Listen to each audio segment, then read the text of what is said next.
The latest Joe Rogan podcast episode has caused quite the stir. Many of you have probably seen a lot of the clips coming out as he had Paulina Luna, who is a congressional, she's a congresswoman, and she's been really pushy for disclosure, and she's chaired some of the UAP disclosure meetings and, House Oversight Committee hearings and all the rest of it, with regards to David Grush and more recently Lou Elizondo and stuff like this. And, she's been alongside many other congressmen like Eric Burleson and, people like that to really push advocacy for disclosure and to bring whistleblowers forward. She's made some really interesting claims, especially within the episode, but it has led to some public fallout with a UAP whistleblower by the name of Lou Elizondo.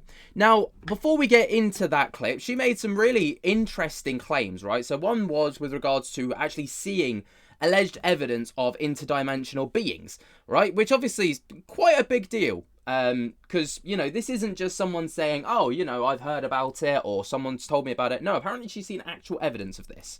I can also tell you, and this might sound crazy, but based on our investigations and stuff that we've seen, okay, there is definitely something that I think would rival what we know currently with physics and a tech that potentially is out there that we don't have the ability to reproduce, because it would basically be like dropping a cell phone right off back during the time of maybe caveman. So we just don't have the tech to develop it yet. What I can also tell you is based on our interviews, and this has been something that you can go back and watch with the congressional hearings, but I was actually able to ask some of the witnesses, what are these things? And they keep saying interdimensional. And then when you talk about the interdimensional aspect of, are these things pre-existing, maybe outside of what we currently know as our own dimension? That stuff can kind of all sound crazy, but at the end of the day, my job as an investigator is to receive all the information, decipher it, and then ultimately from a congressional aspect, if you do have contractors that are withholding information or operating outside of the purview of the federal government, there's budgetary issues, but there's definitely something that I can tell you with confidence that exists that we don't know how to explain currently. Which is obviously quite a bombshell claim. I'm going to use the term bombshell quite a bit in this episode, I reckon, because, there's a lot of stuff that she states. And another one was, the fact that she claims that she's seen UFO footage and photos in skiff that were not created by mankind, all right? So, she's seen things that we can't reproduce.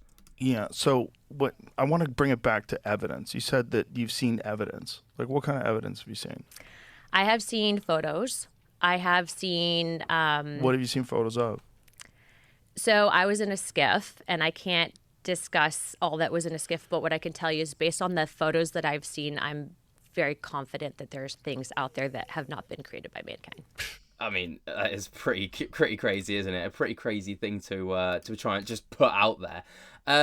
And she keeps on this trajectory of interdimensional beings, but another thing that she claims is that an alleged football field sized red cube that flew over Vandenberg Air Force Base, which has been witnessed by about 100 people, or, hundreds of people, she claims in this. I talked about what had happened at Vandenberg Air Base, where there was this thing that appeared over the base. It actually had multiple blotters reporting on it from phone calls into law enforcement from hundreds of people.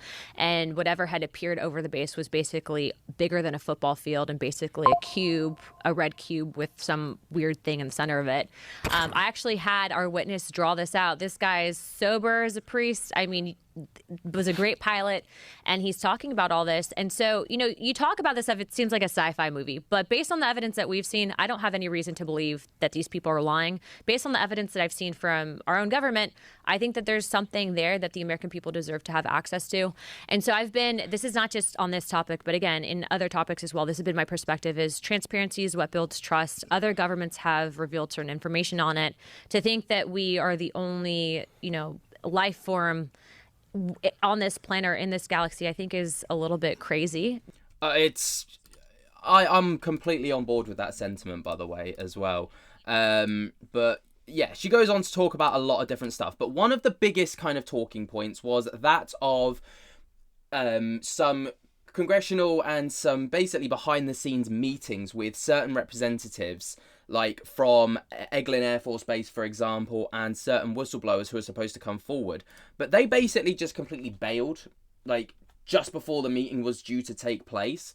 And then this is what's kind of sparked some very significant ripples within the UAP, like, space. To what happened at Eglund Air Force Base. So in a nutshell, we had been told so Representative Gates had come forward and said that he had two or three pilots had to contact him saying that the Air Force was covering up information regarding to UAP activity in the panhandle, and he wanted us to go with him to investigate. So we show up at Eglund Air Force Base. We're met by the base commander. Previous to us even showing up on this congressional delegation to investigate, the Pentagon had tried to cancel the meeting. And you can't, so this was under the last administration, so you can't just cancel a meeting and say you can't come to the base. That doesn't work. So Gates actually was on House Armed Services at the time that oversees the U.S. military. And so Gates got the chairman involved, calls back onto the Pentagon, gets this meeting on the books. And, you know, we told them specifically, we want to see information on UAPs, we want to see the evidence, and we want to have the pilots that saw these aircraft, whatever they are, or these spacecraft, we want to have briefings from them. In a nutshell, we get to Eglund Air Force Base. They keep BSing us about the Chinese spy balloon. That's not what we were there to see. And ultimately, we were in the skiff. We got into a verbal disagreement with the base commander at the time, who was denying us access to the pilots and to the information, and said that we didn't have the authorization. In the skiff, there was many members of the intelligence community. We then go back upstairs to the conference room and proceed to, again, basically have it out with this commander. And Representative Burchett said, you know, we could do this the easy way or the hard way. You choose, sir. Like a movie. Ooh. Kind of, but it was at the time. I like it when people use a movie. Yeah, easy way or the hard way. And if it's the hard way, you're going to have, you know, Representative Gates and Luna in D.C. questioning you. So I suggest you do it the easy way. So he actually, in the middle of the meeting, you know, we were kind of holding his feet to the fire on it. He like kind of got nervous as we were talking to him. And I kid you not, he goes, you know, they're going to like that I'm not going to let you see this. So he like kind of was like thinking out loud, but didn't realize that he was basically saying it. And then in the middle of our meeting, he gets up and leaves the room. Like, I have to go to the restroom or something. And then maybe like 5 minutes later, this tech sergeant comes in and says, oh, the base commander's been authorized to go on leave to Georgia. He won't be coming back. And I'm sitting there looking at Gates and Burchett. I'm like, he just left, like in the middle of a congressional delegation? Like, that's never happened. So he said out loud, they would be happy that I'm not telling you? Yeah, like verbally articulated it. Gates was there. My husband was there. But here's the Burchett thing. was there. It's just like, if that guy's, he's in a powerless situation, right? If he does give you access, he's gonna get in trouble. He might be really in trouble. You know, like. But here's the problem. He can't. Even if it was someone at the like the Secretary of Defense, right? Because at the time this got pretty high level. I'm not saying it's not illegal. Yeah. He still, at the end of the day, you're in the military. How our government functions is the military does not decide what the civilian sector and what representatives can and cannot see. It's not supposed to function like that. So he got up and left. Like, I've never seen this happen. I was in the military. I've never seen, like, in the middle of a congressional delegation. These are big deals. You just get up and go and leave to Georgia and you just don't come back, like, in the middle of the meeting. It never happens. What state were you in at the time? We were in Florida. Oh, he just, that's like, hilarious. get up and, like, drove to Georgia. Like, what the hell are you doing in Georgia in the middle of a congressional delegation? I'm going fishing. See ya. And then his second in command comes in, and they managed to get one pilot to come down and brief us. And what I will tell you is, I will say it, Representative Gates has gone on record. He actually did as soon as he left office that we've seen stuff that I don't believe was created by mankind. So obviously that's quite a big deal, and it's this comment specifically that has really kind of ticked people off. The problem is I've reached out to some of the biggest names in UFO lore, okay? And they all got skiff flu, and we call it skiff flu, meaning like the day that the skiff was open that we reserved it, we're like, we're here, like, come on, come brief us. They get sick, or and the they dog didn't recover dies. and come back? They didn't recover, and then they just don't talk to us anymore. So they ghost you? They ghost us. Yeah, so I'm like, well, if you're not going to tell me to skiff, then you're full of crap. Obviously, that's quite a big deal, right? Because obviously, you know, the idea of the skiff is that the people are able to come down in confidence, and, you know, what they say in those four walls stays in those four walls. Now, this has sparked quite a back and forth as Lou Elizondo jumped onto Twitter because he was one of the alleged people, right, that got skiff flu. I like that term, actually. It's quite a good term. And he stated, after several visits to DC at the request of members of Congress at my own expense, we were given cancellations at the last minute. After coming back home again, I made it clear that the last time that I had a pre-existing commitment. I was given 3 days notice and no guarantees while having committed to speaking in Oregon publicly available. Luna knows the truth and we have emails to prove it. I will chalk this up to her not knowing the information by her staff and an innocent mistake, I hope. Otherwise, let this be a lesson to future whistleblowers who want congressional protections. This is all about media attention and less about truth. I hope this is not the case. And I suspect Chris Mellon and others at the AUAPDF know the truth may have more to say about this, tagging in Chris Mellon, Joe Rogan, and Anna Paulina Luna.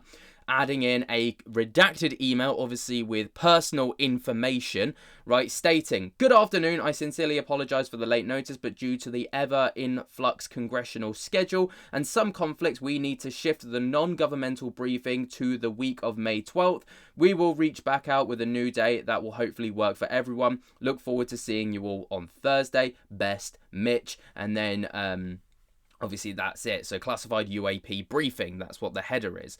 Now, that's what Lou Elizondo said. Anna Paulina Luna nibbled. She nibbled at this one. She stated in the comments section of this, "A strange and frankly bizarre post from someone I didn't even name. Lou Elizondo, you have my number, yet you went on X instead of contacting me directly. We'd been coordinating with some organisation you were a part of, only to learn that the UAPDF, so the UAP Disclosure Fund roundtable, that you had left. Correct me if I'm wrong. Regardless, you could have still come to the skiff at any time. As I told you, we would work around your schedule. Let this be a lesson for all UAP whistleblowers. We have only open skiff policy. If you have information to share, we will gladly host you. How Lou handled this was just immature and it was odd. Especially since I never mentioned him by name, the fact that he never returned despite our willingness to host him. And yes, I'll still extend an invitation now. If you have anything, come and brief us. We will get the skiff. It is 100% on you." Tagging in this email that I'm assuming this Mitchell is probably the same Mitch who stated, "Just checking to make sure everything is all good." Other people stated, "Classified UAP briefing on the 29th of April 2025 at 11:30 a.m. Thank you. We'll get clearance sent over ASAP." All the rest of it, and then the confirmed date for the briefing. This has sparked a little bit of a spat back and forth. Now, they both seem to leave this kind of there. Now, Representative Eric Burleson, who of course is now being guided in this topic, I suppose, by David Grush, has also retweeted this and stated, "You are both patriots who are both passionate about serving our country. I take blame for this because the problem we are facing is that we were trying to align the stars and have everyone in the skiff briefing at the same time, which is clearly more difficult than I thought, especially considering that it was on their whistleblowers' dime, and many of them legitimately have served service-related health issues and to varying degrees. Lou Elizondo, that being said, if you wish to come in and do the briefing in the skiff, we can work around your schedule. I'm happy to talk offline about how we can make it work and further how we can make the experience for whistleblowers not as much of a sacrifice as it has been." Now, obviously, everyone's trying to... that from Eric Burleson there was obviously him trying to mediate the situation and just, calm the flames that are raging right now, because this is insane news. So let me know what you guys think about this down in the comments below. While you're down there, be sure to jump scare the living daylights out of that like button and subscribe. Who do you think's in the right? Who do you think's in the wrong? Is anyone actually in the right? Are they both in the wrong? Let me know your thoughts and opinions down in the comments below. While you're down there, jump scare the hell out of the like button, like I said. And until next time, I'll speak to you later. Peace.